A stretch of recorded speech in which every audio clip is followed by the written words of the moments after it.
Hey, I'm Josh, the Vacuum Sewing 2 in Colorado. And today I'm going to show you if you have a Riccar or a Simplicity or a Carpet Pro ultralight vacuum that's not standing up properly, it doesn't lock into that upright position. I'm going to show you why that's happening and how to fix it. It's actually a relatively simple fix. The part is super cheap. You do have to get inside of the machine, so like all my videos, do this at your own risk. Watch the entire video first, make sure it's something you're comfortable doing. You will be doing with electrical components, etc., etc. So I've actually got the machine apart. I'm going to bring you down here. I will post a link below on how to get to this point. I've done a number of videos about fan replacements and stuff in here, and it shows you how to get into here. So I'll post a video if you need information about how to get in here. Your issue, the reason the machine is not standing up, is that this little tiny part is worn out. So this is the old one, and this is the new one. And you can see on the new one, there's a ridge right there, and that ridge is missing on the old one. It's worn out. So this is a commercial unit. Commercial customers, they just have a lot more miles on their machines. So with commercial customers, they go through a lot more of these. So I'm gonna put it back on real quick, and then I'm gonna put the machine back together again. And I'm gonna show you how it locks upright. Now, one note, and I did not realize this until they actually had us out to the factory, and we were on the line working with the people who build these machines. And they noted that you need to add some grease to this or it will wear out really, really fast. So I've got some sewing machine grease.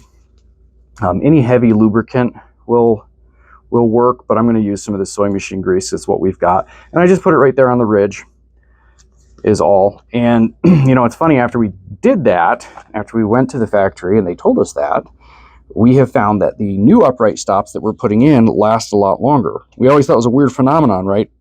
Particularly commercial customers, they'd have these machines, and there's two screws that hold this in. I'm going to put those two screws in. They'd have these machines, their upright stop would wear out, and hold one side down while I screw in the other side. We'd replace the upright stop, and it seemed like after replacing the upright stop, it would wear out faster, and it was because we were not putting grease on like it was at the factory.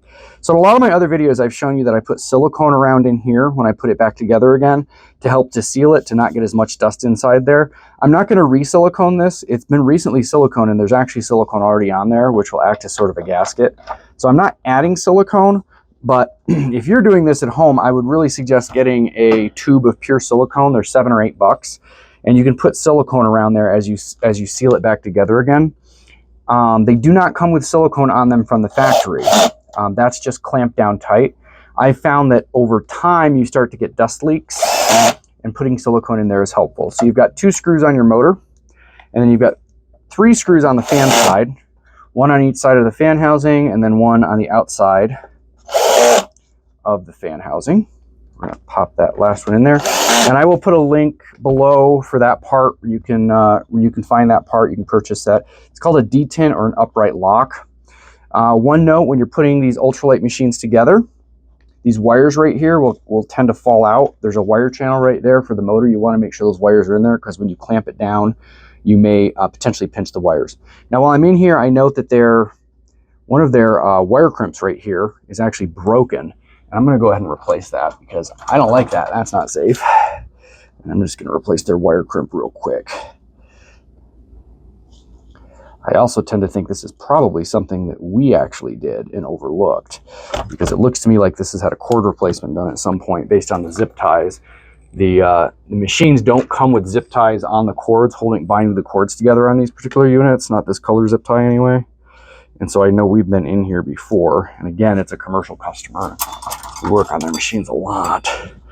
So I think we probably missed that was cracked in the past.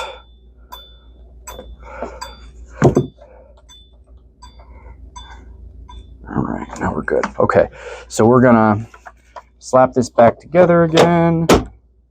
There's clips on the back here. When you put this back in, there's 2 screws, and then there's clips on the back. Here's a quick trick.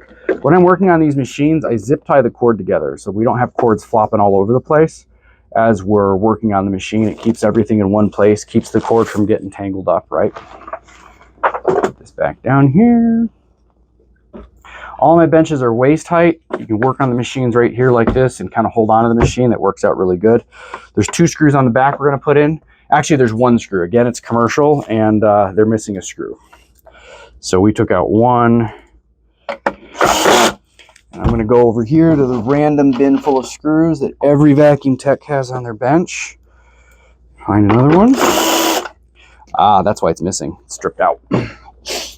So we'll give you another trick today. If I can get it out. It's in there.